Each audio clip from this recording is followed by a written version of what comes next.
Katika mitaa ya soka la Tanzania, kuna majina ambayo hayatamkwi kwa kawaida, yanatajwa kwa hisia, kwa msisimko na kwa uzito wa heshima. Moja ya majina hayo ni Stephen Aziz Ki, kiungo mshambuliaji kutoka Burkina Faso, anayekipiga pale Jangwani Yanga Sports Club. Yes, hold on, the sun has risen. Kama soka ni singeli ya mapenzi, basi hadithi ya Aziz Ki ni moja zile zenye kusisimua. Kama mapenzi hisia, tikisa kichwa kidogo. Wakati fulani ya Master Ki alikuwa kiungo hatari aliyejaa matumaini, na kuna wakati alionekana kupoteza mwanga wake. Mashabiki walinong'ona, wakamkosoa, na wengine wakamuondolea matumaini.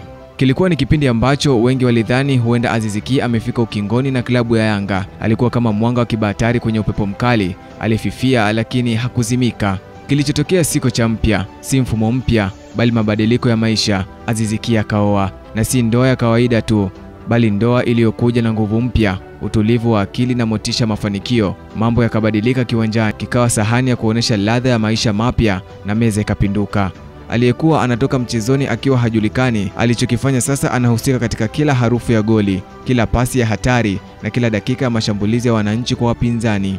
Leo hii mashabiki wa Yanga hawamuiti tu Aziz Ki, wanamuita kwa nyimbo za furaha na sauti za matumaini. Hakika anaiongoza timu kama nahodha asiyevaa beji, akiweka heshima kwenye kila mpira anaopeleka mbele, na siku zote anaonekana mwenye furaha na njaa ya ushindi akiwa dimbani. Kitaalamu, ndoa haikumchukua kwenye soka, bali imemrudisha kwenye kiwango chake cha dhahabu. Kwa sasa Aziz Ki ni kama mchoraji anayebeba timu katika muktadha wa ushindi. Miguu yake ni brashi, mpira anaogusa ni rangi, na kila mechi ni kazi ya sanaa. Anatengeneza nafasi, anapiga pasi zenye macho na kufunga magoli kama mshairi Armando Guebuza anavyokamilisha ubeti wa mwisho kwa mstari ya kuvutia.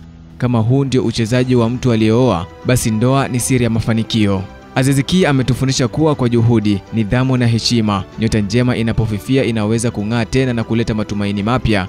Aliingia kwenye kipindi kigumu, lakini alisimama, akajipanga, na sasa amekuwa kiongozi wa ushindi na mfano wa msimulizi anayetumia miguu yake kuzungumza. Muchos gracias mi hermano, merci beaucoup Burkinabe finest Master Ki. Endelea kulibariki mbungi la Kiswahili. Wewe si tu kiungo wa Yanga, ni kiungo wa simulizi ya soka la kisasa. Imeandikwa na Bakari Chimpanga na kusoma kwako na Khamis Twahiru. Shukran berber.